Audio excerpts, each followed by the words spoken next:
ஆவிக்குரிய வாழ்க்கையுடைய ஜீவன் எங்கிருந்து வருதுன்னா ஆவியிலிருந்து வருது. கிறிஸ்தவ வாழ்க்கையின் வல்லமை எங்கிருந்து வருதுன்னா ஆவியிலிருந்து வருது. இப்ப மனசுல கிறிஸ்துவை கொண்டு வரணும். கொண்டு வர என்ன செய்யணும்? இது கிறிஸ்துவுடைய இன்னொரு உருவம், தொடக்கூடிய உருவம். இந்த எண்ணத்தை கொண்டு வந்து மனசுல கொண்டு வந்தோம்னா மனசு கிறிஸ்துவினால் நிறைஞ்சிடும். மனசு வார்த்தைகள் அப்படி இன்வால்வ் ஆச்சுன்னா ரெண்டு கோயின்ஸ் ஆயிடுச்சு. ஆவி மனசு அப்படி ஒட்டி போச்சுன்னா தேவனோட வல்லமை ஆசீர்வாதம் பளிச்சு வெளியே.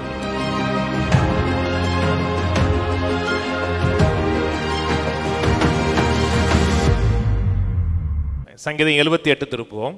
சங்கீதம் 78 37 அவர்கள் இருதயம் அவரிடத்தில் நிலைவரப்படவில்லை, அவருடைய உடன்படிக்கையில் அவர்கள் உண்மையாக இருக்கவில்லை.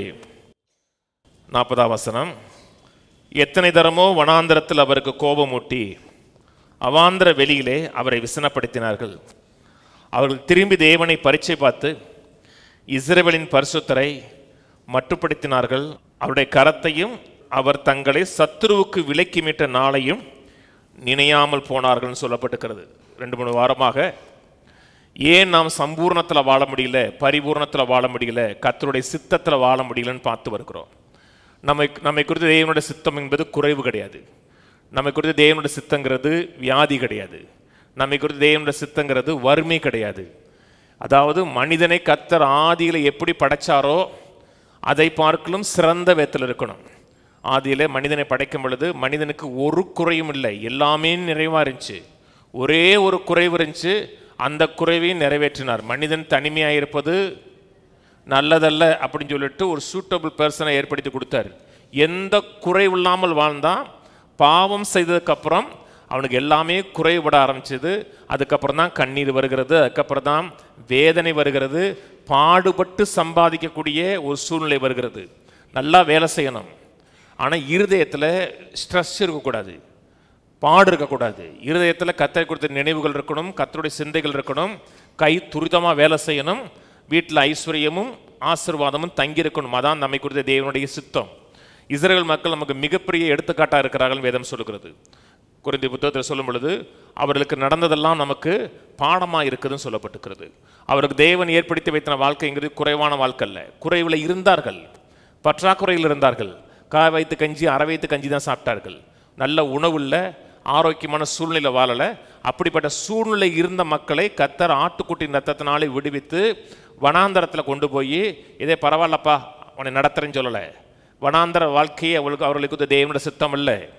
நம்மை குறித்த தேவனுடைய சித்தமும் வனாந்தர வாழ்க்கை கிடையாது. வனாந்தர வாழ்க்கையே அங்கே நிறைவாக இருந்துச்சு. கர்த்தர் வனாந்தரத்தில் நடத்தினா கூட அங்கே குறைவில்லை.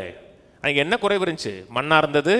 நான்வெஜ் சாப்பிட விரும்பின பொழுது 30 நாள் ஏராளமாக கொடுத்தார். Super natural provision. எல்லாமே இயற்கைக்கு அப்பாற்பட்ட வாழ்க்கை. இயற்கைக்கு அப்பாற்பட்ட வாழ்க்கையில் வாழ முடியாது, நேச்சர் லைஃப் வாழணும். இயற்கைக்கு அப்பாற்பட்ட வாழ்க்கைங்கிறது தான் நமக்கு தேவனுடைய சித்தம் இல்லை. அதாவது ஒரு கஷ்டம் வந்து ஐயோ ஆண்டவரே அப்படின்னு போய் தேடின உடனே கண்மலையை பிளந்து தண்ணீர் வருகிறது சித்தம் இல்லை. லைஃப் ஸ்மூத்தாக போகணும். அன்றைக்கி ஒரு சகோதரர் கேட்டார், பாஸ்டர் உங்கள் வாழ்க்கையில் நடந்த சூப்பர் நேச்சுரல் ஏதாச்சும் காரியம் சொல்லுங்களேன்னு கேட்டாங்க. ஸ்பெக்டாக்குலராக ஏதாச்சும் நடந்துச்சான்னு கேட்டார். அதாவது இயற்கைக்கு அப்பாற்பட்டு நடந்துச்சான்னு கேட்டார். இயற்கைக்கு அப்பாற்பட்டு நடக்கலை, ஸ்பெக்டாக்குலராக நடக்கலை, ஆனால் எல்லாமே சூப்பர் நேச்சுரல். அதாவது செங்கடல் பிளக்கலை, யோர்தான் பிளக்கலை, அப்படி நடக்கலை, ஆனால் குறைவு இல்லாமல் நடந்துச்சு. கதறலை கண்ணீர் விட்டு ஆண்டவரேன்னு அப்படி கதறும் பொழுது கர்த்தர் ஒரு 500 ரூபா கட்டை அப்படி தூக்கி போடலை. அப்படி கண்ணீர் விட்டு அப்படி வரலை. அது ஒரு லைஃபு.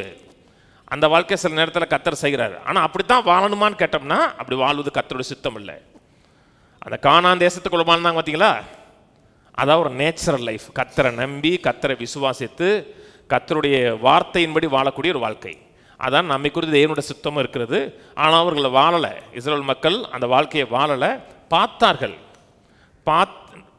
12 பேர் பார்த்தாங்க, 2 பேர் அனுபவிச்சா, 30 லட்சம் மக்கள் பார்த்ததை கேட்டார்கள். இன்னைக்கு நிறைய மக்கள் இப்படி வாழலாமே, அப்படி வாழலாமாமா அப்படிங்கிறத கேட்குறாங்க, ஆனால் வாழலை. நமக்கு தேவனுடைய விருப்பங்கிறது கர்த்தர் நல்லவர் என்பதை ருசி பார்க்கணும். ருசி பார்த்தரணும். கர்த்தர் வச்சிருக்கிற எல்லா நன்மைகளும் ருசி பார்த்ததுக்கு அப்புறம் தான் பரலோகம் போகணும். தீர்க்காயுசு இருக்கு, ருசி பார்த்தரணும். நிறைவு இருக்கு, என் பாத்திரம் நிரம்பி வழிகிறதுன்னு இருக்கான், அதை ருசி பார்த்தரணும். இன்னைக்கு காக்கப்பு அரைக்கப்பு தான் இருக்குன்னா நிறைஞ்சிடணும், நிறைஞ்சதோட விட்டுறக்கூடாது, வலியணும். வலிஞ்சா கூட நமக்கு குறைவு வந்துடக்கூடாது. யாரோ கஷ்டத்தில் கேட்குறாங்க, பாஸ்டர் ஒரு 1 லட்சம் கொடுங்க, உதாரணம் சொல்கிறேன். உங்களுக்கு கஷ்டமே வரக்கூடாதுங்க, அதான் என் ஜெபங்க. யாரே ஒருத்தர் தெரியாதவர் ரொம்ப நெருக்கடியில் இருக்கிறாரு, அவர் 1 லட்சம் கொடுத்தா கூட, நான் 1 லட்சம் எடுத்து கொடுத்தா கூட, ஐயோ ஒரு 1 லட்சத்துக்கு கொடுத்துட்டோமே நான் என்ன பண்ணுவேன்னு யோசிக்கக்கூடாது. அதான் தேவ சித்தம். அப்படிப்பட்ட சித்தம் வாழணும்னா சில காரியங்களை அறிந்து கொள்ளணும். அவர்கள் 37 சொல்லுகிறது, அவர்கள் இருதயம் கர்த்தரிடத்தில் நிலைவரப்படலை, கர்த்தரிடத்தில் ஒட்டி போல. கர்த்தரோட வாழ்க்கையில் செய்கிற எல்லா காரியங்களையும் எங்கே ஆரம்பிக்கிறது என்றால் இருதயத்தில் தான் ஆரம்பிக்கிறது, சிந்தையில் ஆரம்பிக்கிறது, நம்முடைய எண்ணங்களில் நினைவுகள் ஆரம்பிக்கிறது. இருதயம் தான் காரியங்களை நம்ம வாழ்க்கையில் கொண்டு வரக்கூடிய ஒரு சேனல் மாதிரி இருக்கிறது. நீதிமொழி 4 சொல்றாரு, எல்லா காவலோடும் இருதயத்தை காத்துக்கொள், அதிலிருந்து ஜீவ ஊற்று பெறப்படும் இருக்கு. ஆங்கிலத்தில் அவ்வளோ சிறப்பாக மொழிபெயர்க்கல, அங்கிருந்து பிரச்சனைகள் வரும் இருக்கு, இருதயத்திலிருந்து இஷ்யூஸ்ன்னு வரும் இருக்கு. பிரச்சனையும் இருதயத்துல தான் வரும்.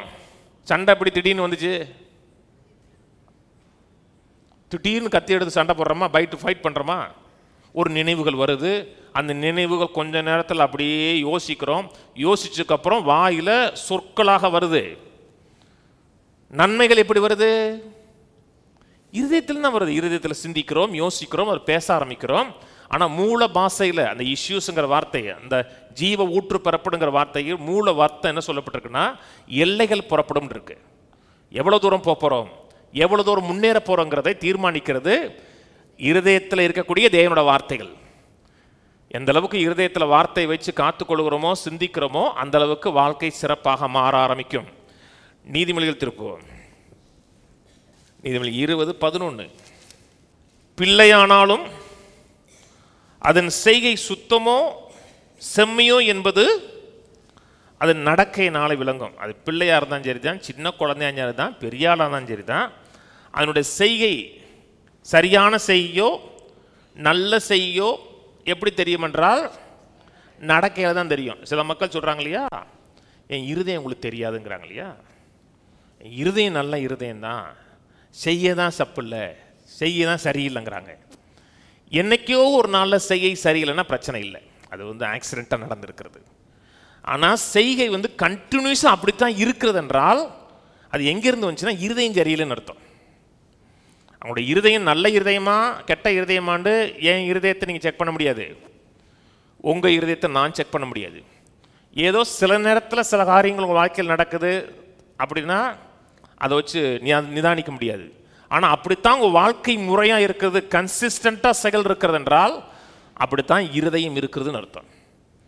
இருதயத்தை மாத்திரம்னா செய்கை மாறிடும். செய்கை மாற்றம் நினைக்க வேணாம், இருதயத்தின் எண்ணங்கள் சிந்தைகளை மாற்றம்னா தானாக செய்கைகள் மாற ஆரம்பிக்கும். வேதம் முழுக்க இருதயம் சொல்லுது.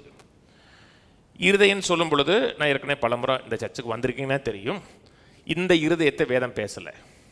மக்கள் சொல்கிறாங்களே இருதயத்தில் விசுவாசிக்கிறேங்கிறாங்க இல்லையா, அப்படின்னா இருதயம்னா இங்கே தான் இருக்குங்கிறாங்க. இங்கே இருக்கிறது ரத்தத்தை பம்ப் பண்ணக்கூடிய ஒரு ஆர்கன். இருதயத்தை இந்த இருதயத்தில் விசுவாசிக்கிறோம்னா சரீரத்தில் விசுவாசிக்கிறது தான். இந்த இருதயம் சரீரத்தினுடைய ஒரு பார்ட்டு. நான் சொன்னது புரியுதுங்களா? இங்கே இருதயத்தில் விசுவாசிக்கணும், அப்புறம் நுரையீரலில் விசுவாசிக்கலாம், கிட்னியில் விசுவாசிக்கலாம், அது சரீரத்தினுடைய ஒரு பார்ட்டு. வேதம் இருதயம்னா என்ன சொல்லுகிறதுன்னு அறியணும். வேதம் எதை இருதயம் சொல்லுது வாசிப்போம். எபிரேயர் 4:4-12. தேவனோட வார்த்தையானது ஜீவனும் வல்லமையும் உள்ளதாயும் இருபுறம் கருக்குள்ள எந்த பட்டயத்திலும் கருக்கானதாயும் ஆத்துமாவையும் ஆவியையும் கணுக்களையும் ஊனையும் பிரிக்கத்தக்கதாக உருவ குத்துகிறதாயும் இருதயத்தின் நினைவுகளையும் யோசனைகளையும் வகையறுக்கிறதா இருக்குது. கர்த்தருடைய வார்த்தை எவ்வளவு பவர்ஃபுல்லானது எவ்வளவு வல்லமையானது, ஜீவன் உள்ளது என்பதை குறித்து பேசுகிறார். இருதயத்தின் நினைவுகளையும் யோசனைகளையும் வகையறுக்கிறதுன்னு சொல்லப்படுகிறது. வேதத்தில் மனிதனை குறித்து பேசும் பொழுது மனிதன் 3 பகுதியாக இருக்கிறான். ஆவி, ஆத்மா, சரீரமாக இருக்கிறான். சில இடத்துல 2 பகுதியாக வேதம் பேசுகிறது. உள்ளான மனிதன், புறம்பான மனிதன் சொல்லும் பொழுது, இந்த இருதயம் சொல்லும் பொழுது நம்முடைய ஆவி மனிதனையும் இருதயம் குறிக்கும், நம்முடைய ஆத்மாவையும் இருதயம் குறிக்கும். இருதயம் சொல்லும் பொழுது காம்பினேஷன், அதாவது மனதையும் ஆவியும் இணைத்து பேசக்கூடிய ஒரு காம்பினேஷனாக வார்த்தை தான் இருதயம். அந்த பின்னணியின் அடிப்படையில் பார்த்தீங்கன்னா, எந்த பின்னணியில் பேசுகிறார் அப்படி பார்த்தீங்கன்னா, சில நேரத்தில் அது ஆவியை பற்றி பேசும். சில பின்னணியில் பற்றி பேசிங்கன்னா அது ஆவியை பற்றி பேசாது, மனசை பற்றி பேசும். எந்த கான்டெக்ஸ்டில் அதை பேசுகிறார் என்று பார்த்தா தான், வசனத்தின் அடிப்படையில் பார்த்தா தான் இது ஆவியை பற்றி பேசுகிறது, இது மனதை பற்றி பேசுகிறேன்னு தெரியும். தேவனோட அந்த அளவுக்கு பிரிக்க முடியாது. பிரிக்க முடியாததை பிரித்து கொடுக்கிறது என்னதென்றால் கர்த்தருடைய வார்த்தை தான். நான் சொன்னது புரியுதுங்களா? இது பிரிக்கவே முடியாது, அந்த அளவுக்கு ஒட்டி இருக்கிறது. இது இருதயத்திலிருந்து வந்துச்சா ஆவியிலிருந்து வந்துச்சான்னு உங்களால் சொல்ல முடியாது. சொல்ல முடியாத காரியத்தை இது ஆவியிலிருந்து தான் வந்துச்சு, என் மனதிலிருந்து தான் வந்துச்சுன்னு எது உங்களுக்கு ப்ரூஃப் பண்ணி கொடுக்கணும்னா கர்த்தருடைய வார்த்தை தான். அதை செப்பரேட் பண்ணி என்ன சொல்லுகிறது, பிரிக்கத்தக்கதாக பிரித்து கொடுக்கும். இது மனதிலிருந்து வந்துச்சு, இது ஆவியிலிருந்து வந்துச்சுன்னு சொல்லப்பட்டிருக்கு. தேவனோட வார்த்தையை பற்றி வேதம் சொல்லுகிறது ஆவியின் பட்டயம்ங்கிறார் இல்லையா? இப்போ ஒரு கத்தி ஷார்ப்பாக இருக்குன்னு சொல்கிறோம்னா எப்படி சொல்லணும்னா, வெட்டி காமிக்கணும். வெட்டி காமிச்சோம்னா அப்படி சரக்குன்னு வெட்டிருச்சுன்னா ஷார்ப்பாக இருக்குன்னு அர்த்தம். தேவனோட வார்த்தை எந்த அளவுக்கு ஷார்ப்பாக இருக்குன்னா, இது ஆவிதான், இது மனது தான் என்று வார்த்தையை கொண்டு மட்டும்தான் புரிந்து கொள்ள முடியும். இங்கே நிறைய விளக்கம் கொடுக்கிறார். சொல்கிறாரு, தேவனோட வார்த்தையானது ஜீவனும் வல்லமை உள்ளதாக இருக்கிறது, இருவரும் எந்த கருக்குள்ள பட்டயத்திலும் கருக்கானது ஆத்மாவையும் ஆவியும். அப்படி அதுக்கப்புறம் பேசுறதெல்லாம் அதை பற்றி தான் பேசுகிறார். ஆத்மாவையும் ஆவியும் பற்றி தான் வெவ்வேறு டேர்ம்ஸ் சொல்கிறார். நான் விலைக்கு சொல்கிறேன். ஆத்மாவையும் ஆவியும் இருக்கு. 1 தெசலோனிக்கர் சொல்கிறாரு, வாசிங்களேன். 1 தெசலோனிக்கர் 5:23. சமாதானத்தின் தேவன் தாமே உங்களை முற்றிலும் பரிசுத்தமாக்குவாராக, உங்கள் ஆவி, ஆத்துமா, சரீரம் முழுவதும் நம்முடைய கர்த்தராகி இயேசு கிறிஸ்து வரும் பொழுது குற்றமற்றதாக இருக்கும்படி காக்கப்படுவதாக சொல்றார். 3 காரியம் பேசுறார். மனிதன ஆவியை பற்றி பேசும்போது ஆவி, ஆத்துமா, சரீரங்கிறாரு. ஆவி பர்ஃபெக்டாக இருக்கிறது, பரிபூர்ணமாக பரிசுத்தமுள்ளதாக இருக்கிறது. 3ல் 1 பங்கு பூர்ணமாக இருக்கிறது, எந்த பிரச்சனையெல்லாம் இருக்கிறது. 1 பங்கு பிரச்சனைகளால் நிறைஞ்சிருக்கிறது, 1 பங்கு நடுவில் நிற்கிது. விலைக்கு சொல்கிறேன். 1 பங்கு ஆவி கம்ப்ளீட்டாக பர்ஃபெக்டாக இருக்கிறது, இது டோட்டலாக பிரச்சனை, இதில் நன்மை ஒன்றும் இல்லைன்ட்டாரு. இந்த 2க்கு நடுவில் ஒன்று இருக்கிறது, அதான் ஆத்துமா. இந்த ஆத்துமா எந்த அளவுக்கு ஆவியோடு இணையுதோ அந்த அளவுக்கு வாழ்க்கை நல்லா இருக்கும். நான் சொன்னது புரியுதுங்களா? இங்கே மனுஷனை குறித்து பேசும்போது ஆவி, ஆத்மா, சரீரன் சொல்றாரு. தேவனை குறித்து பேசுகிறோம், பிதா, குமாரன், பரிசுத்தாவிங்கிறோம். ஆனால் வேதம் சொல்லுகிறது, இஸ்ரவேலே கேள், நம்முடைய தேவனாய கர்த்தர் ஒருவரேன்னு இருக்கு. ஒரே தேவன் தான். ஆனால் நம்ம என்ன சொல்கிறோம்? பிதாங்கிறோம், குமாரன்கிறோம், பரிசுத்தாவிங்கிறோம். சில மக்கள் கேட்குறாங்க, 3 சாமியா 1 சாமியான்னு கேட்குறாங்க. 1 சாமியா 3 சாமியா? ஒரே சாமி தான். ஒரே சாமி 3 விதத்தில் தன்னை வெளிப்படுத்துகிறார். நான் சொன்னது புரியுதுங்களா? மனுஷன் ஆவி மனுஷன், சரீர மனுஷன், ஆத்மா மனுஷன் கிடையாது, மனுஷன். நான் சொன்னது புரியுதுங்களாங்க? இன்னும் விலைக்கு சொல்லணும்னா, ஒரு முட்டை இருக்கு. முட்டையில் எது முட்டை? வெள்ளைக்கரு முட்டையா, மஞ்சக்கரு முட்டையா, ஓடு முட்டையா? எல்லாம் சேர்ந்தாதான் முட்டை இல்லையா? இது முட்டையோட கூடு, இது வெள்ளைக்கரு, இது மஞ்சக்கருன்னு நம்ம பிரிக்கிறோம். ஆனால் எல்லாம் இணைந்தாதான் முட்டை. அதே மாதிரி மனிதன் 3 விதமாக இருக்கிறான். ஆவி, ஆத்மா, சரீரமாக இருக்கிறான். அதே மாதிரி தேவன் பிதா, குமாரன், பரிசுத்தாவி இருக்கிறார். நமது சாயலின்படி படைப்பன்னு சொன்னார், தன்னை போல படைப்பன்னு சொன்னார். கவனிச்சு வாங்க. சில நேரத்தில் மனிதனை குறித்து உள்ளான மனுஷன் புறம்பான மனுஷன் சொல்லுகிறது. இதை பற்றி பேசும்போது படித்தோம் இல்லையா, ஆத்மாவையும் ஆவியும் அப்புறம் கணுக்களையும் ஊனையும் கவனிச்சு வாங்க, விலகி சொல்றேன். ஆவிங்கிறாரு, ஆத்துமாங்கிறாரு, அப்புறம் என்ன சொல்றாரு, கணுங்கிறாரு, ஊன்கிறாரு. இந்த கணுன்னு சொல்றோம் இல்லையா, கணுன்னா ஜாயின்ஸ். இப்போ ஒரு என்ன சொல்ல, ஒரு மூங்கில் பரத்தில் நடுவில் கணு இருக்கு பார்த்தீங்களா, அது என்னது, ஜாயின்ஸ். அதான் நம்ம ஆவியும் சரீரத்தையும் கனெக்ட் பண்ணக்கூடிய ஜாயின்ஸ் தான் ஆத்துமா. விலகி சொல்றேன், என்ன விலகி சொல்றேன். மனதுங்கிறது ஒரு கனெக்டர், ஒரு ஜாயின் பண்ணுறது. ஒன்று ஆவியோடு கனெக்ட் ஆகும், இல்லைன்னா சரீரத்தோடு கனெக்ட் ஆகும். ஆவி டாமினேட் பண்ணிருச்சு, ஆவியுடைய ஆதிக்கம் அதிகமாக இருக்கிறது என்றால் அது ஆவிக்கேற்றபடி சிந்திக்க ஆரம்பிக்கும். ஆவியுடைய டாமினேஷன் மனதில் இருக்கிறது. மீட்பில் தேவன் என்ன செஞ்சாரு அதை குறித்த சிந்தனை மனதுக்கு வந்துச்சுன்னா இது மனது ஆவிக்குரிய மனதாக மாறும். சரீரத்தின் எண்ணங்கள், சிந்தைகள், வெளியே பார்க்குற காரியங்கள் இதை நம்ம டாமினேட் பண்ணுச்சுன்னா மனது மாம்ச சிந்தை உள்ள மனதாக மாற ஆரம்பிக்கும். ஆவி டைரக்டாக மாம்ச மண்டலத்துக்குள்ள வர முடியாது. நான் சொல்றது புரியுதுங்களா? மாம்சம் ஒருபோதும் ஆவி மண்டலத்துக்குள்ள போகவே முடியாது. ஆவி மாம்ச மண்டலத்துக்குள்ள வர முடியும். எப்படி வர முடியும்? மனது ஆவிக்கேற்றபடி சிந்திக்கிறது, யோசிக்கிறதுனா மனது ஆவியின் சிந்தையா மாறிடும். இருதயம் தொடர்த்தீங்களா? அந்த வார்த்தையுடைய கிரேக்க வார்த்தை காடியா. எல்லா இங்கிலீஷ் வார்த்தையும் எங்கேருந்து வந்துச்சுன்னா பெரும்பாலும் கிரேக்க மொழியிலும் சுட்டது தான் பெரும்பாலும் இங்கிலீஷ் வார்த்தைகள். இந்த காடியான்னா ஹார்ட் சொல்றது, ஸ்ட்ராங்குடைய கன்கார்டன்ஸ். இந்த heart that is figuratively thoughts or feelings. இருதயம் சொல்லும் பொழுது அது எண்ணங்களை குறித்து சொல்லுகிறது, இல்லைன்னா உணர்ச்சிகளை சொல்லுகிறது, இல்லைன்னா மைண்டை சொல்லுது. ஆல்சோ பை அனாலஜி இந்த மிடில், நடுவில் இருக்கிறது. நான் சொன்னது புரியுதுங்களா? ஆவி ஆள் பகுதியில் இருக்குது, மிடில் இருக்கிறது, மிடில் இருக்கிறது மனசு, ஹார்ட்னு சொல்ல முடியாது. ஹார்ட்டோடைய ஒரு பகுதி ஆவி, ஒரு பகுதி மனசு. புரியலையா?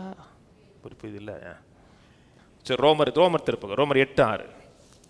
மாம்ச சிந்தை மரணம், ஆவியின் சிந்தையோ ஜீவனும் சமாதானமும்.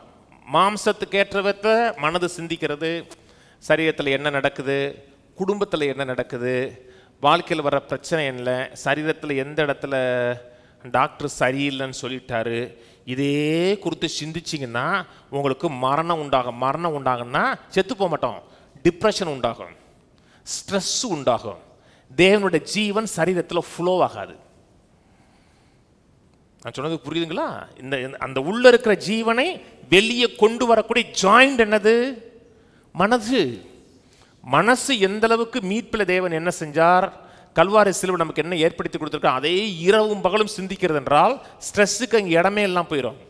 என்ன இருக்குன்னா ஜீவன் இருக்கும், சமாதானமாக இருக்கும். 1000 பிரச்சனைகள் சுற்றி இருந்தால் கூட புயலின் மத்தியில் ஒரு சமாதானங்கிறாங்க பார்த்தீங்களா, அப்படிப்பட்ட வாழ்க்கை இருக்கும். என்ன இது எது தீர்மானிக்கிறது, என் வெற்றி வாழ்க்கையை தீர்மானிக்கிறது என்றால் இந்த நடுவில் இருக்கிற ஜாயிண்ட் தான். அப்புறம் சொல்றாரு, ஆத்மாவையும் ஆவியும் கணுக்களையும் ஊனையும். எதை பற்றி பேசுறாருன்னா இருதயத்தினுடைய காரியத்தை பேசுறாரு. புரியுதுல? வார்த்தை தான் நடுவில் போய் செப்பரேட் பண்ணுது. ஒன்று கணுங்கிறார். கணுன்னு எதை பற்றி பேசுறார்? மனசை பற்றி பேசுறார், ஆத்மாவை பற்றி பேசுறார். ஊனை எதை பற்றி பேசுறாருன்னா ஆவியை பற்றி பேசுறார். விலகி சொல்றேன், ஆங்கில பையில மேரோன்னு இருக்கும், போன் மேரோ இருக்கு இல்லையா? ரத்தம் இங்கிருந்து வருது, ரத்தம் உங்கள் பரீரத்தில் இங்கிருந்து உற்பத்தி ஆகுது. போன் மேரோல தான் இருக்கு, எலும்பு மஞ்சையிலிருந்து தான் ரத்தம் உற்பத்தி ஆகுது. சொன்னது புரியுதுங்களா? ரத்தம் அங்கிருந்து தான் உற்பத்தி ஆகுது. நம்முடைய சரீரம் ஜீவனுள்ள சரீரமா இருக்கு, ஆரோக்கியமுள்ள சரீரமா இருக்குன்னு எதை செக் பண்ண முடியும்? பிளட் செக் பண்ணா போயிடும். சரீரம் நல்லா இருக்கு எங்கே தெரியும்?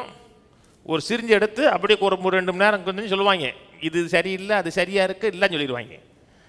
அதே மாதிரி ஆவிக்குரிய வாழ்க்கையுடைய ஜீவன் எங்கிருந்து வருதுன்னா ஆவியிலிருந்து வருது.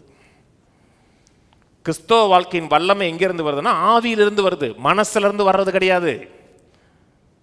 என் மனசு ஸ்ட்ராங்கா இருக்கிறதுனால வர கிடையாது. என் மனசு ஆவியோடு இணையுதுன்னா ஆவியில் இருக்கிற ஜீவனும் வல்லமையும் மனசுக்குள்ள வந்து வாழ்க்கைக்கு வரும். நான் சொன்னது புரியுதுங்களா? நீங்க அநேக மக்கள் கிறிஸ்தவ வாழ்க்கையுடைய வெற்றியை, நிறைவை, சந்தோஷத்தை அனுபவிக்க முடியாமல் ஏன் இருக்காங்கன்னா, அந்த பரிபூரணத்தில் ஏன் வாழ முடியலன்னா, அவங்க வந்து இந்த மனது முழுக்க உள்ள இருக்கிற ஆவியோடு கனெக்ட் ஆகாது. எவ்வளவு கடன் பிரச்சனை இருக்கிறது, எவ்வளவு போராட்டம் இருக்கிறது, எவ்வளவு கஷ்டத்தில் போகிறோம், அதையே சிந்திக்க சிந்திக்க என்ன உண்டாகுன்னா டிப்ரெஷன் தான் உண்டாகும். அப்புறம் தேவன் நம்ம தலையில் கொண்டு வந்து ஆசீர்வாதத்தை அப்படியே கொட்டினா கூட ஒட்டாது. முக்கியங்க. அதனால தான் இயேசு சொன்னார், மாம்சம் ஒன்றுக்கும் உதவாது, நான் பேசின வார்த்தைகள் ஆவியாயும் ஜீவனுமாய் இருக்கு. வேறு விதமாக என் வார்த்தை ஆவிக்குரிய ஜீவனாக இருக்கிறதுன்னு சொன்னார். சொன்னது புரியுதுங்களா? அப்புறம் சொல்றாரு, கணுக்களையும், கணுன்னு எதை பற்றி பேசுறார்? மனசு. ஊனுன்னு எதை பற்றி பேசுறார்? ஆவி. உருவ குத்துகிறதா இருதயத்தின் நினைவுகளையும் யோசனைகளையும். இந்த இருதயம் இருக்கு இல்லையா, இருதயம் சொல்லும் பொழுது இருதயத்தினுடைய ஒரு பகுதியாக இருக்கக்கூடிய ஆத்துமா, இங்கதான் ஃபீலிங்ஸ் இருக்கு, உணர்வுகள் இருக்கு இல்லையா? எல்லா பாவமும் எங்கிருந்து வருது? ஃபீலிங்ஸ்ல இருந்து வருது. எடுத்தோன்னு எங்க ஆரம்பிக்குது? அப்படி போனேன், அப்படி எடுத்துட்டேன் அப்படி சொல்ல முடியாது. எங்க ஆரம்பிக்குது? எந்த பாவமா இருந்தாலும் எங்கிருந்து வருதுன்னா உணர்ச்சியிலிருந்து தான் வருது. உணர்ச்சி தூண்டப்படுகிறது. நான் சொன்னது புரியுதுங்களா? அப்போ நம்ம நாட்டிலே சொல்றாங்க, கொலை செய்கிறவனை பார்க்கலும் கொலை செய்ய தூண்டணும் தான் அதே தண்டனைங்கிறாங்க இல்லையா? அவன் வந்து கொலை செய்ய தூண்டுறாங்க, உணர்ச்சிகளை தூண்டி விடுகிறாங்க. நான் சொன்னது புரியுதுங்களாங்க? அப்புறம் அந்த மனதில் தான் சித்தம் கொள்ளக்கூடிய ஆற்றல் இருக்கிறது. இதை செய்யணும், இதை செய்யக்கூடாது நீ தீர்மானிக்கிறது எங்கே உண்டாகுதுன்னா அந்த மனசில் தான் உண்டா. அது இருதயத்தின் நினைவுங்கிறாரு. அப்புறம் யோசனைங்கிறார். ஆங்கில பதம் இன்டென்ட்ங்கிறார். இன்டென்ட்னா என்ன சொல்லுது? நல்ல இன்டென்ஷன். சில மக்கள் வந்து சில காரியங்கள் பேசிடுவாங்க, சில காரியம் செஞ்சிருவாங்க. செஞ்சுட்டு இல்லை நான் அப்படி செய்யணும்னு நினச்சி செய்யலை, என்னுடைய இன்டென்ஷன் அது கிடையாது, ஆனால் நான் அப்படி சொல்லிட்டேன் அப்படிங்கிறாங்க இல்லையா? கேட்டது இல்லையா? இன்டென்ஷன் எங்கேருந்து வந்துச்சுன்னா ஆவியில் இருக்கு. நல்ல இன்டென்ஷன் இருக்கு, நல்லதை பேசணுங்கிற இன்டென்ஷன் இருக்கு. ஆனால் பேசுனது நல்லா இல்லை, அது எங்கேருந்து வந்துச்சு? மனசுல இருந்து வந்துச்சு. விளங்கிருச்சுல? பேசுனதெல்லாம் ஆவியிலிருந்து பேசலை. அது நல்லதா பேசுகிறோம், நல்ல காரியங்களை பேசுகிறோம் என்றால் அந்த இன்டென்ஷன் வந்து ஆவியிலிருந்து வந்துச்சு. ஆவியில எந்த கெட்ட நினைவுகளோ கெட்ட சிந்தைகளோ கெட்ட காரியமே பேச மாட்டோம். ஆவி தேவனோடு இணைந்திருக்கிறது, பரிசுத்தமா இருக்கிறது, தூய்மையா இருக்கிறது. ஆனால் சில நேரத்தில் நம்முடைய நினைவுகள் சரியா இல்லை. ஏன் சரியில்லைன்னா ஆத்துமா வந்து இந்த யோசனையோட ஆவியில் இருக்க இன்டென்ஷனோட கனெக்ட் ஆகலை. நான் சொன்னது புரியுதுங்களா? சில நேரத்தில் நான் பேசுகிறேன்னா கர்த்தர் தான் பேசினாருன்னு சில மக்களுக்கு தெரியாது, தெரியுமா? நீங்கள் நிறைய மக்கள் கர்த்தர் சொன்னார் கர்த்தர் சொன்னார்னு சொல்கிறாங்க, தெரியுமா? பெரும்பாலும் அப்படி நான் சொல்கிற ஆட்கள்லாம் பார்த்தோம்னா அந்தளவுக்கு வசனத்தில் ஊறுன ஆட்கள் கிடையாது. வசனம் கேட்குறது வேற, வசனத்தில் ஊறுறது வேறங்க. கடைசியில் விலகி சொல்கிறேன்.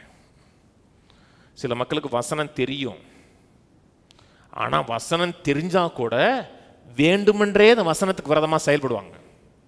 அவங்ககிட்ட போய் சொன்னோம்னா எனக்கு நல்லாவே தெரியுமேமாங்க. வசனம் தெரியுது, தெரியுதா? மூளை அறிவில் இருக்கு, செயல் வடிவத்துக்கு வரல. ஏன் செயல் வடிவத்துக்கு வரலன்னா அந்த மனதில் வார்த்தை உட்காரலை, ஆழமா அதோட ஜாயிண்ட் ஆகலை. எந்த அளவுக்கு மனது வார்த்தையோடு ஜாயிண்ட் ஆகுதோ அதுதான், அது ஒரு ப்ராசஸ். அது ஒரு நாள் நடக்காது. கர்த்தரின் மேய்ப்பராக இருக்கிறார், குறைவில்லைன்னு எல்லாருக்குமே தெரியும். ஆனால் உள்ள போச்சான்னு கேட்டால் உள்ள போல. அந்த உள்ள போக வைக்கிறது தான் ப்ராசஸ், கிறிஸ்தவ வாழ்க்கையுடைய செயல்முறையே. சில இடத்துல நம்ம பேசுகிற மாதிரி இருக்கும், சில கர்த்தர் பேசுகிற மாதிரி இருக்கும். கர்த்தர் நம்மகிட்ட பேசினா தமிழில் தாங்க பேசுவார். உங்கள்கிட்ட வந்து இங்கிலீஷில் பேச மாட்டார். ஒரு இங்கிலீஷில் நீ சிந்திக்கிற ஆளாக இருந்தால் இங்கிலீஷில் பேசுவார். நம்மளாம் இங்கிலீஷை சிந்திக்க மாட்டோம். நம்ம வந்து சென்டென்ஸை உருவாக்கிட்டு பேசுவோம். இசு போடுறதா, வாசு போடுறதா, இல்லை இசையும் வாசையும் சேர்த்து போடுறதா. சில மக்கள் இங்கிலீஷில் சிந்திப்பாங்க. இங்கிலீஷ்லேயே சிந்திச்சாங்கன்னா இங்கிலீஷில் பேசுவார். தமிழில் பேசுகிறீங்கன்னா தமிழில் தான் கர்த்தர் பேசுவார் உங்கள்கிட்ட. அது கர்த்தர் பேசுகிறாரா, கர்த்தர் பேசலையா, இல்லை நான் தான் பேசணும்னு எப்படி தெரியும் என்றால் வசனம் அதுக்கு சப்போர்ட்டாக இருக்கும். வசனம் சப்போர்ட் பண்ணலை அப்படி இல்லைன்னா கர்த்தர் பேசலை. இன்னொன்று சொல்கிறேன், நீங்கள் மனதில் நினைக்கிற நல்லதெல்லாம் கர்த்தர் பேசலான்னு சொல்ல முடியாது. கர்த்தர் பேசுகிறதெல்லாம் நல்லது, ஆனால் நல்லதுலாம் கர்த்தர் பேசலான்னு சொல்ல முடியாது. நான் சொன்னது புரியுதுங்களா? கோழிக்கடையில் போய் என் கிருபை உனக்கு போதும், கர்த்தர் பேசலை. அப்படி பேசி ஒரு குடும்பம் சிக்கியே போச்சு. அது கர்த்தர் பேசலை.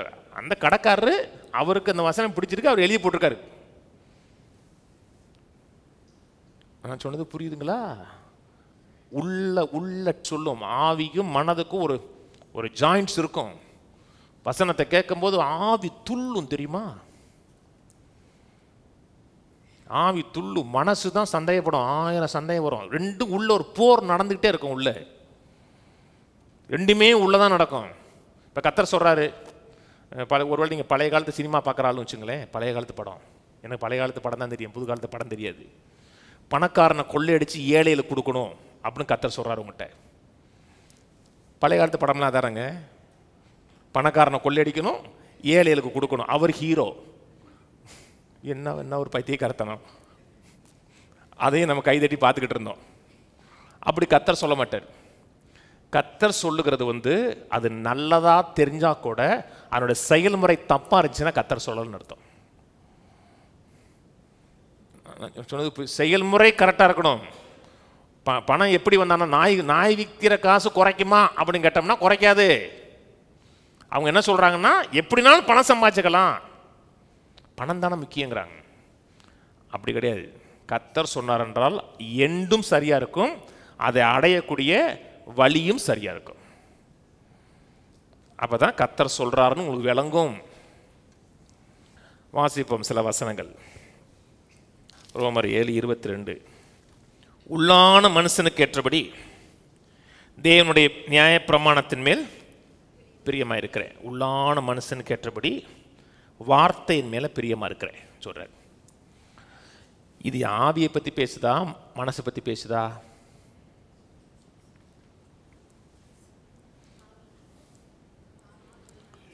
உள்ளான மனுஷனை பற்றி தான் பேசுகிறார். உள்ளான மனுஷன் சொல்லும் பொழுது மனசும் ஆவியும் இணைந்தது. இது மனசை பற்றி பேசலை, ஆவியை பற்றி பேசுகிறார். ஆவி கர்த்தருடைய வார்த்தை கேட்கும்போது உற்சாகம் இருக்கும். முதல்ல கிருபையை பற்றி போதிச்சோம் இல்லையா? கிருபையுடைய இந்த டெப்த்தை பற்றி போதிக்கும்போது ஆவிக்கு வந்து சூப்பராக இருக்கும், சந்தோஷமாக இருக்கும். மனசு வந்து இல்லை, தப்பு சொல்கிறா இருந்தாலும் பேசுகிற துருபதேசம் சொல்லும். ஒரு வார் நடந்துக்கிட்டே இருக்கும் உள்ள. இதே ரோமர் 8 எடுங்க, 8:7. எப்படி எனில் மாம்ச சிந்தை தேவனுக்கு விரோதமான பகை, அது தேவனுடைய நியாய பிரமாணத்துக்கு கீழ்ப்படியாமலும் கீழ்ப்படிய கூடாமலும் இருக்கிறதுங்கிறார். முதல்ல சொல்றாரு உள்ளான மனிதனில் தேவனோட வார்த்தைகள் பிரியப்படுகிறேங்கிறாரு. இங்க மாம்ச சிந்தை தேவனுக்கு விரோதமான பகைங்கிறாரு, அது தேவனோட வார்த்தைக்கு கீழ்ப்படியாது, கீழ்ப்படிய முடியாதுங்கிறாரு. புரியலையா? இதை எதை பற்றி பேசுகிறாரு? மறுரூபமாக்கப்படாத மனசை பற்றி பேசுகிறாரு. மனசு வார்த்தையில் அப்படி இன்வால்வ் ஆச்சுன்னா, ரெண்டு கோயின்ஸ் ஆயிடுச்சு, ஆவியும் மனசு அப்படி ஒட்டி போச்சுன்னா தேவனோட வல்லமை ஆசீர்வாதம் பளிச்சுன்னு வெளியே வந்துடும். ரொம்ப நாள்லாம் ஆகாது. இப்போ எதுக்கு நிறைய காரியங்களுக்கு டிலே ஆகுதுன்னா, கர்த்தர் டிலே பண்ணலை. கர்த்தர் எல்லா காரியங்களையும் முத்திரித்து வச்சிருக்கிறார், சீல் பண்ணிட்டார். நம்மளோட மனசு அதோட ஜாயிண்ட் ஆக மாட்டுக்கு. 2 Corinthians 4 திருப்போம். 2 Corinthians 4:16. ஆனபடியினாலே நாங்கள் சோர்ந்து போகிறதில்லை, எங்கள் புறம்பான மனுஷனானது அழிந்தும் உள்ளான மனுஷனானது நாளுக்கு நாள் புதிதாக்கப்படுகிறது. உள்ளான மனுஷன் நாளுக்கு நாள் புதிதாக்கப்படுகிறது. உள்ளான மனுஷனை பற்றி பேசுகிறார். இது மனசை பற்றி பேசுகிறாரா, ஆவியை பற்றி பேசுகிறாரா? மனசை பற்றி தான் பேசுகிறார். Super brother. இது ஆவியை பற்றி பேசலை. ஏன் ஆவியை பற்றி பேசலாம்னா, ஆவி ரெனியூ பண்ணவே முடியாது. நீங்கள் என்னைக்கு நீங்கள் ரட்சிக்கப்பட்டீங்களோ, இயேசுவை ஆண்டவராக ஏற்றுக்கொண்டீங்களோ, மெய்யான நீதியிலும் பரிசுத்தத்திலும் தேவ சாயலாகவே ஆவி மாற்றப்பட்டு பரிசுத்த ஆவினால் சீலடிச்சிருவார். ஆவி நீங்கள் ரினியூ பண்ணவே முடியாது. ஆவி யங்காக இருக்கும், பர்ஃபெக்டாக இருக்கும். நம்முடைய ஆவியும் கிறிஸ்துவுடைய ஆவியும் ஒட்டி இருக்கும். கிறிஸ்துவுடைய ஆவியை புதுப்பிக்கணுமா, அதே அளவுக்கு உங்கள் ஆவியை ரினியூ பண்ண வேண்டிய அவசியம் கிடையாது. அந்த அளவுக்கு பியூர், அந்த அளவுக்கு பெர்ஃபெக்ட். எதை ரினியூ பண்ணணும்? மனசு. இங்கே உள்ளான மனசு சொல்லும்போது சில இடத்துல மனதை பற்றி பேசுவார், சில இடத்துல ஆவியை பற்றி பேசுகிறார். புறம்பான மனுஷன் நாளுக்கு நாள், சில சொல்கிறாங்க நாங்கள் சாகவே மாட்டாங்கிறாங்க. 10 வருஷம் படத்தை இப்போ 10 வருஷம் 5 வருஷத்துக்கு முன்னாடி எடுத்த ஃபோட்டோ இப்போ இருக்கிற ஃபோட்டோ ஒத்து போக மாட்டேங்குது. நான் சொன்னது புரியுதுங்களா? நான் என்றைக்குமே சாக மாட்டேன். 10ஆம் கிளாஸ் ஃபோட்டோவும் இன்றைக்கி இருக்க ஃபோட்டோ பாருங்கள். அங்கே பால் வடிகிற முகமாக இருக்கும், இப்போ கெட்டுப்போன தயிர் மாதிரி இருக்குது. இப்போ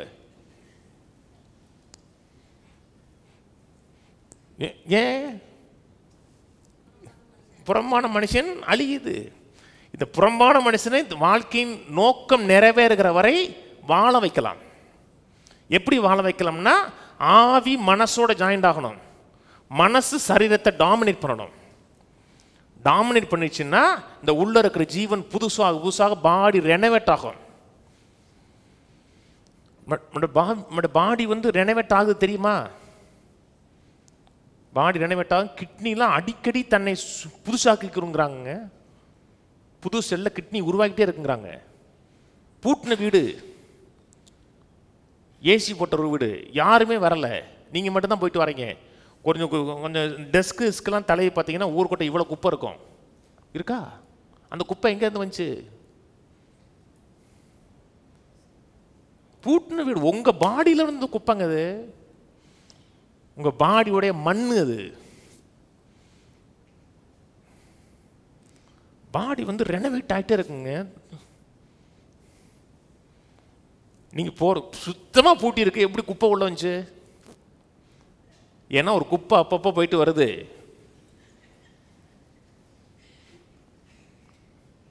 நல்லா சீக்கிரமாக அடிக்கடி ரெனோவேட் ஆகுதுன்னா வயசாகாது. சிலதான் பாருங்கள் 60 வயசு இருப்பாங்க, 45 வயசு ஆள் மாதிரி இருப்பாங்க. ஏன்? பாடி மாத்துமாவோட ஜாயிண்ட் ஆகிட்டே இருக்குன்னு அர்த்தம். ஆத்துமா ஆவியோடு ஜாயிண்ட் ஆயிடுச்சு. மனது எப்பொழுதுமே புதிக்கப்பட்டதா ரெஃப்ரெஷ்ஷாக இருக்கும். சிலர் பாருங்க 25 வயசுல 40 வயசுக்காரன் இருப்பான், ஃபோட்டோ போட்டிருப்பான் பெண் தேவைண்டு. பார்த்தா அவன் ரெண்டாம் தாரம் எடுக்கிற மாதிரி இருப்பான். வயசு பார்த்தா 25 போட்டிருப்பான். ஏன்? மனசு முதுமை அடைஞ்சிருச்சு. 120 வயசில் மோசம் அப்படி இருந்தாருன்னா லிங்கான மைண்டு ஆவியோட லிங்கான மைண்டு. அந்த மனிதனோட எண்ண சிந்தை முழுக்க கத்தர் மட்டும்தாங்க இருந்தார், வேறு எதுவுமே இல்லைங்க. ஒரு பிரச்சனைனா இங்கே ஓடுவார்னா கத்தட்ட தான் ஓடுவார். நீங்கள் ஏன் கிறிஸ்தவ வாழ்க்கை அந்தளவுக்கு பெர்ஃபெக்டாக வாழ முடியலன்னா இது சரியில்லை. ஒரு 2 மாதம் செல்ஃபோனை தள்ளி வச்சுட்டு பட்டன் ஃபோனை வச்சுருந்தாவே நல்லா எல்லாம் தெரியுமாம? ஸ்மார்ட் ஃபோனை தள்ளி வச்சுட்டு வெறும் பட்டன் ஃபோனுக்கு மாறினாவே, பழைய நோக்கியா 110 போனாவே ரொம்ப நல்லாயிரும். நான் ஃபேக்டாக பேசுகிறேங்க. இப்போ 1 பேதுரு 3 இது ஒரு பிரபலியமான வசனம். இந்த வசனத்தை வச்சு நாசமாக போனவங்க நிறைய பேர். மயிரை பின்னி புன்னாபரணங்கள் அணிந்து உயர்ந்த வஸ்திரங்களை உடுத்துக்கொள்ளுதலாகிய புறம்பான அலங்கரிப்பு உங்களுக்கு அலங்காரமாய் இராமல் சொல்லிட்டு புஸ்டாப் வச்சிருக்கா, கமா வச்சிருக்கா? கமா வச்சிருக்க. அப்படின்னா தொடர்ந்து படிக்கணும்னு அர்த்தம். இது உனக்கு அலங்காரமே இருக்கக்கூடாது சொல்லி புஸ்டாப் வச்சுட்டாருன்னா வேற. மயிரை பின்னி பொன்னாபரணங்களை அணிந்து. நீங்கள் நகையே போடக்கூடாதுன்னா மயிரை பின்னக்கூடாது. முதல்ல எது வருது? மயிர் தான் வருது, முடி வருது. நம்ம சொல்லுங்க, பைபிளே கூட ஒழுங்காக வாசிக்க முடியல. நம்ம முதல்ல என்ன வருது? முடி தான் வருது. நல்ல கவனிங்க, நான் யாரையும் பரியாசம் பண்ணுறக்கா சொல்லலை. நகை போட பிடிச்சா போட்டுக்குங்க, நகை போட பிடிக்கலன்னா அது உங்கள் கழுத்து, உங்களுடைய பொருளாதாரம், உங்களுக்கு எது பிடிச்சிருக்கோ போட்டுக்குங்க. ஆனால் நகையே போட மாட்டேன்னு சொல்லாத ஆட்கள் முடியை நல்லா வளர்த்து இப்படி வச்சுக்கிருப்பாங்க தெரியுமா? பார்க்கலையா? இங்கிட்டு கொஞ்சம் முடி இருக்கும், இங்கிட்டு முடி இருக்கும். ஆனால் அந்த முடி வந்து அவ்வளோ அழகாக இருக்கும். அப்புறம் உயர்ந்த வஸ்திரம் போடக்கூடாதுன்னு இருக்கு. நான் யாரையும் கண்டம் பண்ணுறக்கா சொல்லலை, என்னோட அனுபவத்தில் சொல்கிறேன். நானும் நிஷாந்த் சாட்சி இதுக்கு. ஒரு நல்ல வெள்ளை சட்டை வாங்கலான்னு நினச்சேன். நல்ல வெள்ளை சட்டை, ஏன்னா வெள்ளை சட்டை தான் அதிகமாக ஃபேட் ஆகிடுது, கொஞ்ச நாள்லேயே சீக்கிரம் ஃபேட் ஆகிடுது. ஒரு நல்ல சட்டையை துணி எடுத்து போடுங்கன்னா உள்ளே இருந்து எடுத்து போட்டாங்க. அது வெளியே இல்லை, கீழே வச்சுருக்காங்க, நல்லா கவர் போட்டு வச்சுருக்காங்க. ஒரு மீட்ரு 2900 ரூபா. 2900 ஒரு மீட்டருங்க. 1.80 எடுத்தீங்கன்னா, 1.60 சட்டைக்கு எடுத்தீங்கன்னா தையக்கூலியோட சேர்த்து 5300 வருது. ஒத்த வெள்ளைச்சட்டை. அதனால வெள்ளைச்சட்டை போட்டால் நான் வந்து ரொம்ப எளிமையாக இருக்கிறேன்னு சொல்லலை. கோட்டு போட்டோம்னா பணக்காரனாக இருக்கேன்னு சொல்லலை. இந்த கோட்டு 3000 ரூபா தான், ஆனால் சட்டை 5000 ரூபா. இந்த சட்டை இல்லைங்க, வெள்ளை சட்டை. அதனால் துணியில் இல்லை. இப்போ ஒரு ஆளுக்கு வந்து 5 கோடி மாதம் வருமானம் இருக்குன்னு வச்சுங்களேன். அவர் மாத வருமானம் 5 கோடி. அவருக்கு 5000 பெருசா? நத்திங். அவருக்கு அது உயர்ந்த வஸ்திரமே கிடையாது. அவருக்கு வஸ்திரம். அது யாருக்கு உயர்ந்த வஸ்திரம்? கொஞ்சமாக காசு சொல்லணும் தான். இந்த வசனத்தை நீங்கள் ஃபுல்லாக ஃபாலோ பண்ணுறேன்னு நினச்சிங்கன்னா மயிரை பின்னக்கூடாது. மயிரை பின்னக்கூடாதுன்னா கண்ணாடியை பார்க்கக்கூடாது. அப்படியே அள்ளி முடிஞ்சிட்டு வரணும். கண்ணாடி பார்த்தாவே உங்களுக்கு லைட்டாக அது போகும். கை போகுமா போகாதா? போகும். அதுக்கப்புறம் நீங்கள் வந்து ஆதாம் ஏவாள் மாதிரி மாறணும்.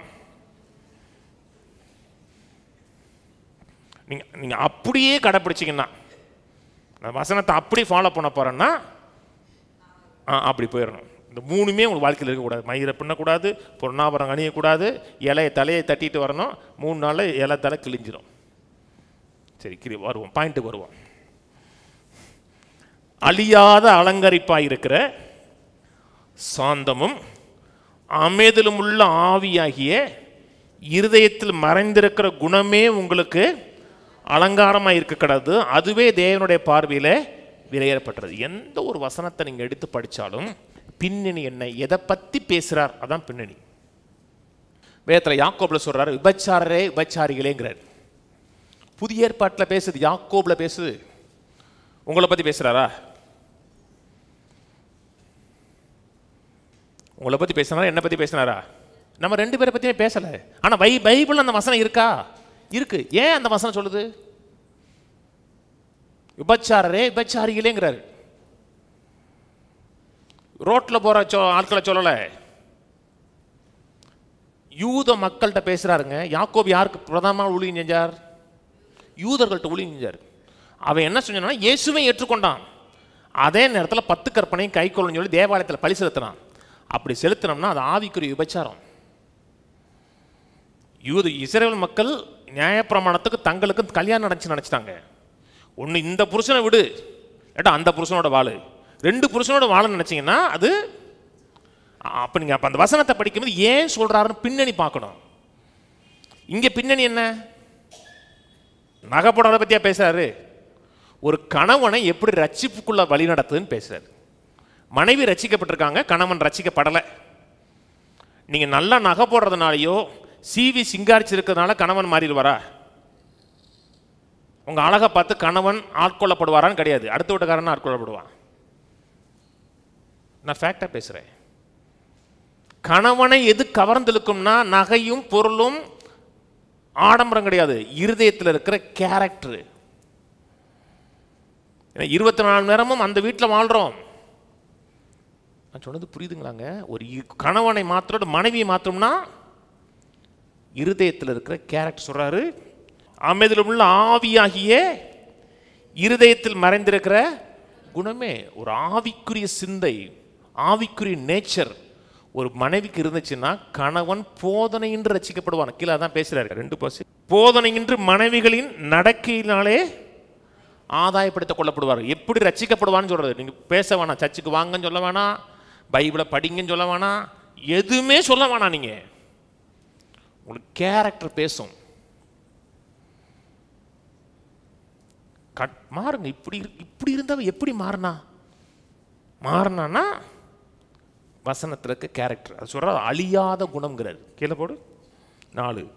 அழியாத அலங்கரிப்பாக இருக்கிற சாந்தமும் அது உள்ளத்தில் இருக்கிற கேரக்டர், ஆவியில் இருக்க கேரக்டர் அழியாது.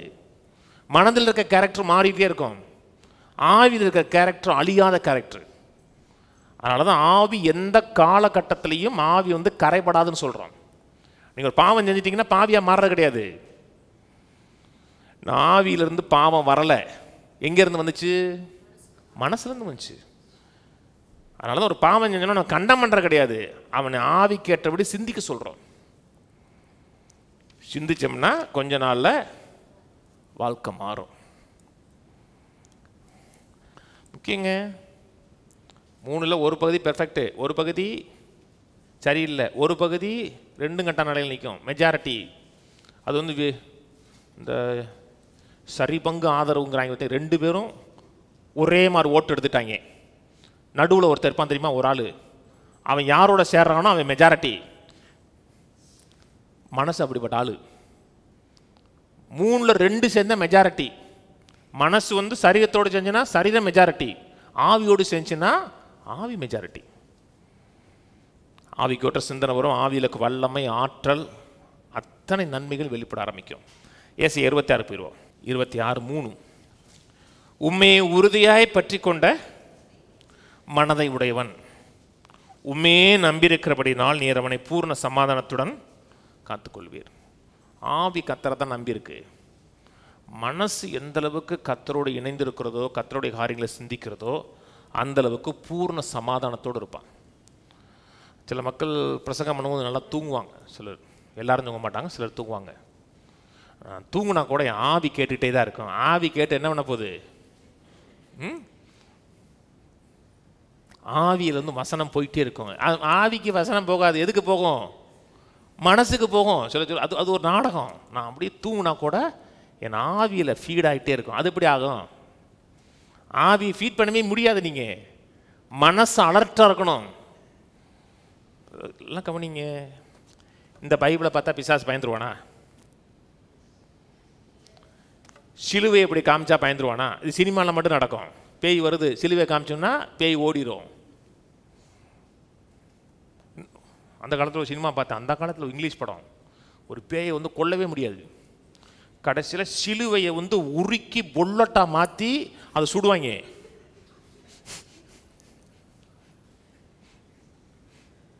பேய் செத்து போயிடும். இதெல்லாம் சினிமாவுக்கு மட்டும்தான். நீங்கள் வீட்டில் எவ்வளோ ஒரு சிலுவை போட்டாலும் சரி தான், பைபிளை காமிச்சா கூட பிசாசு ஓடாது. பிசாசுக்கு பைபிளே தெரியும்.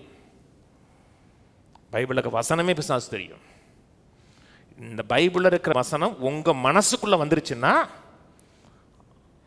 பூர்ண சமாதானம் உண்டாகும். இது மனப்பாடம் பண்ணுறதில்ல, சிந்திக்கிறது, யோசிக்கிறது, அதையே பேசுகிறது, அதே வாழ்க்கை முறையாக மாற்றுறது. எசேக்கியேல் போவோம், 2 வசனம் சொல்லி முடிப்போம், அடுத்த வாரம் தொடருவோம். மனது சிந்திக்கலை, தேவனுடைய வார்த்தைக்கு நேரம் சிந்திக்கலைன்னா நீங்கள் என்னதான் ஜெபிச்சாலும் பதில் வராதுங்க. மனசு தான் டிசைடிங் ஃபேக்டர்.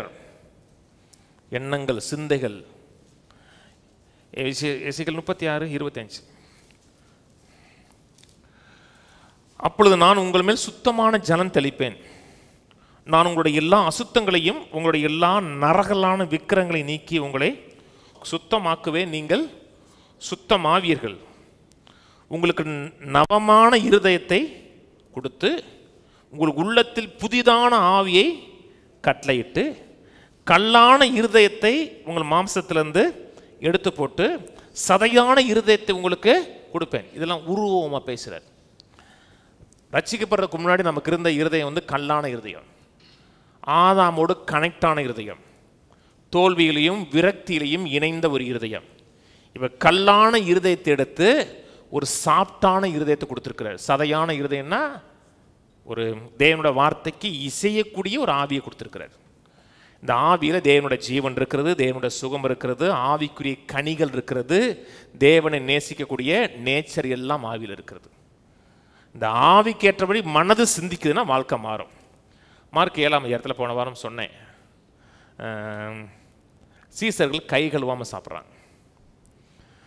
கை கழுவாமல் சாப்பிட்டோன்னா பரிசேயர்கள் என்ன சொல்கிறாங்கன்னா, உன்னுடைய சீசர்கள் ஏன் கை கழுவாமல் சாப்பிட்றாங்க? அப்போ ஆண்டவர் சொன்னார், வயிற்றுக்குள்ளே போகிறது மனுஷனை தீட்டுப்படுத்தாது, இருதயத்திலிருந்து வருகிறதா மனுஷனை தீட்டுப்படுத்துகிறார். வாசிங்க மார்க் 7:18. இது நடுவில் கேட்குறாங்க, சொல்கிறாரு, உள்ளே போகிறது மனுஷனை தீட்டுப்படுத்தாது, வெளியே போகிறது தான் தீட்டுப்படுத்தும், மனுஷனுக்கு எதுனாலும் சாப்பிட்டுக்கலான்னு சொன்ன உடனே அவனுக்கு அது புரியலை. ஏன் புரியலைன்னா, கேட்டவன் அத்தனை பேர் யூதர்களுக்கு சில உணவு தவிர்த்து வைக்கப்பட்டிருக்கிறது. இப்போ இவர் என்ன சொல்கிறாருன்னா, எதுனாலும் சாப்பிட்டுக்கடா, அதை உன்னை தீட்டுப்படுத்தாதுங்கிறாரு. நான் சொன்னது புரியுதுங்களா? இன்னைக்கு உணவை வச்சு தான் பெரிய போராட்டமாக இருக்குது. இதை சாப்பிடாதங்கிறாரு ஒருத்தர், இதை சாப்பிடுங்கிறாரு.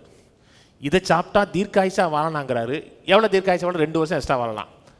ஆனால் எவ்வளோ கஷ்டப்பட்டு வாழணும் தெரியுமா? நிறைய நன்மையான காரியங்களை அனுபவிக்க முடியாது. பிடிக்குதா அப்பப்போ சாப்பிட்டுக்குங்க, அதையே சாப்பிடாதீங்க, கெட்ட உணவுகளே சாப்பிடாதீங்க. பிடிக்குதா சாப்பிட்டுக்குங்க, ஆனால் மனசில் அதை பரிசுத்தப்படுத்தி சாப்பிடுங்க. நான் சொன்னது புரியுதுங்களாங்க? உள்ளே போகிறது கீழே வசிங்க.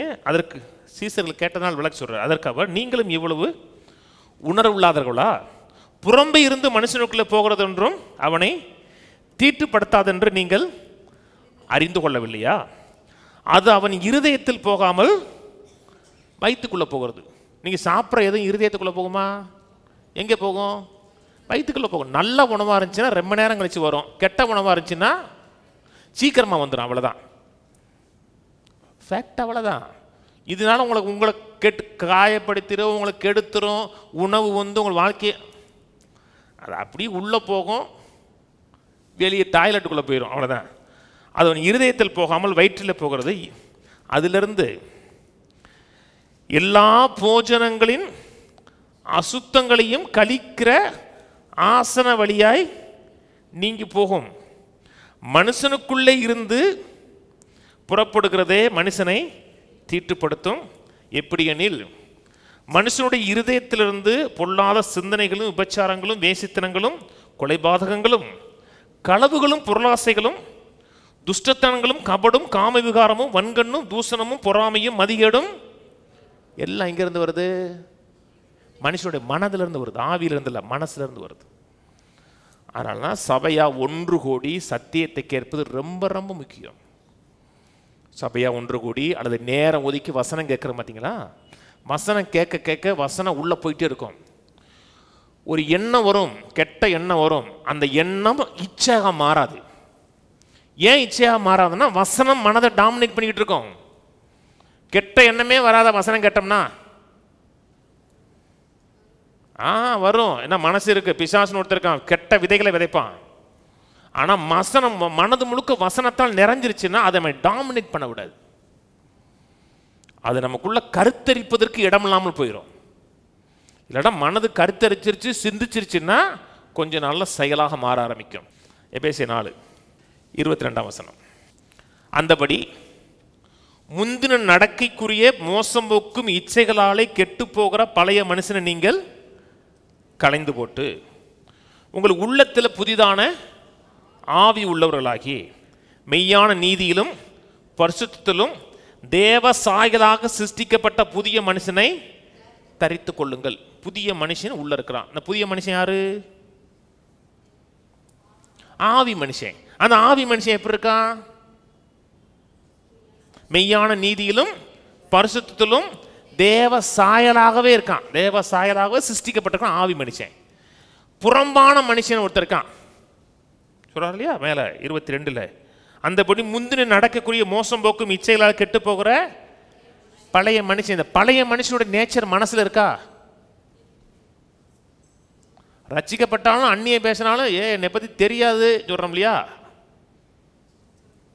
நான் யாருன்னு தெரியாமல் பேசிகிட்டு இருக்க அப்படின்னா யார்? பழைய மனுஷன். பழைய மனுஷன் எங்கே இருக்கான்? மனசில் இருக்கான். கொஞ்சம் சண்டை வந்துச்சுன்னா இங்கிலீஷில் பேசுவாங்க தெரியுமா? இங்கிலீஷ்னால் தெரியுமில்ல? அப்படிப்பட்ட இங்கிலீஷு. அம்மா பாட்டி தாத்தா எல்லாரையும் கூப்பிட்டு வர்றது, அதான் பழைய மனுஷன். இந்த பழைய மனுஷனை போக்குறதுக்கு என்னன்னா புதிய மனுஷனை தூக்கி மனசில் போடணும், சிந்திக்கணும். அந்த மனதை வந்து புதிய மனுஷனோட கனெக்ட் பண்ணிட்டோம்னா அதை டாமினேட் பண்ண ஆரம்பிக்கும். அதுக்கு ரொம்ப முக்கியமான காரியம் சித்தம் கொள்ளு. மனதை கொண்டு சித்தம் கொள்ளணும். நீங்கள் சித்தம் கொள்ளணும்னா கர்த்தர் உங்கள் வாழ்க்கையில் ஃபோர்ஸ் பண்ண மாட்டார். செவ்வாய்க்கிழமை வர விருப்பம் இல்லைன்னு நீங்கள் வர முடியாது. வரணும்னு நினச்சிட்டிங்கன்னா வந்துடலாம். சித்தம் தான். நான் சத்தியத்தை கேட்க போகிறேன், என் மனது 1000 சொன்னால் கூட நான் சத்தியத்தை கேட்க போகிறேன். சித்தம் கொண்டீங்கன்னா வசனம் வந்து மனதுக்குள்ளே போக ஆரம்பிக்கும். நான் சொல்கிறது புரியுதுங்களா? ஆவிக்கு நீங்கள் ஒன்றுமே ஃபீட் பண்ண வேணாங்க. வேணும் சொல்கிறாரு, கிறிஸ்துவானவர் மகிமையின் நம்பிக்கையாக நமக்குள்ளே வாசம் பண்ணுகிறான் இருக்கு. கிறிஸ்து எங்கே இருக்கார்? ஆவியில் இருக்கா? மனசில் இருக்காரா? ஆவியில் தான் இருக்கிற, மனசில் இல்லை. மனசில் கிறிஸ்து இருந்தார்னா நம்ம அப்படிலாம் யோசிக்க மாட்டோம், அப்படிலாம் சிந்திக்க மாட்டோம். இப்போ மனசில் கிறிஸ்துவை கொண்டு வரணும். கொண்டு வரக்கு என்ன செய்யணும்? இதான் விஷயம். இது கிறிஸ்துவுடைய இன்னொரு உருவம், தொடக்கூடிய உருவம். ஆவிக்குரிய காரியத்தை எந்த காரியத்தை டச் பண்ண முடியாது. ஆனால் ஆவிக்குரிய காரியத்தை ஒரே ஒரு காரியத்தை டச் பண்ணலாம்னா அந்த பைபிள் மட்டும். இதுவும் இயேசு தான், இயேசுடைய இன்னொரு ஃபார்ம். இந்த வார்த்தை மாம்சமாச்சு. நான் சொல்றது புரியுதுங்களா? இந்த வார்த்தை தான் மாம்சமாச்சு. இயேசு எப்படிப்பட்டவர், செயல்பாடுகள் என்ன, இதில் தான் தெரியணும். இந்த எண்ணத்தை கொண்டு வந்து மனசுல கொண்டு வந்தோம்னா மனசு கிறிஸ்துவினால் நிறைஞ்சிடும். அப்போஸ்தலனாகிய பவுல் சொல்றாரு, எங்களுக்கோ கிறிஸ்துவின் சிந்தை உண்டாயிருக்குங்கிறார். உள்ள இருக்கிற சிந்தை மனதுக்குள்ள வந்திருக்குங்கிறார். மனப்பாடம் பண்றது இல்லைங்க. மனப்பாடம் பண்றது நல்லது, வசனம் மனப்பாடம் பண்றது நல்லது. ஆனால் வசனம் மனதில் வந்து குடிபுக ஆரம்பிக்கணும். எண்ணும் போது சிந்திக்கும் போது அது கேட்டவது சிந்திக்கிறோம். அப்படி சிந்திச்சு பார்த்தீங்கன்னா அவன் செய்வது எல்லாம் வாய்க்கின்னு இருக்கு. பார்த்தீங்களா? எவன் செய்கிறது? நீங்களாம் சொல்ல முடியாது. கர்த்தருடைய வார்த்தையை இரவும் பகலும் சிந்திக்கிறவன்னா கிறிஸ்துவினால் நிறைஞ்சு சிந்திக்கிறவன். அது ஒரு ப்ராசஸ். நீதிமொழி 1:22, பேதைகளே நீங்கள் பேதமை விரும்புவதும், நிந்தனைக்காரரே நீங்கள் நிந்தனைகளில் பிரியப்படுவதும், மதியினரே நீங்கள் ஞானத்தை வெறுப்பதும் எது வரைக்கும் இருக்கும்? இன்னைக்கு இருக்காங்க இல்லையா? வசனத்தை வெறுப்பாங்க, வசனத்தில் பிரியப்பட மாட்டாங்க.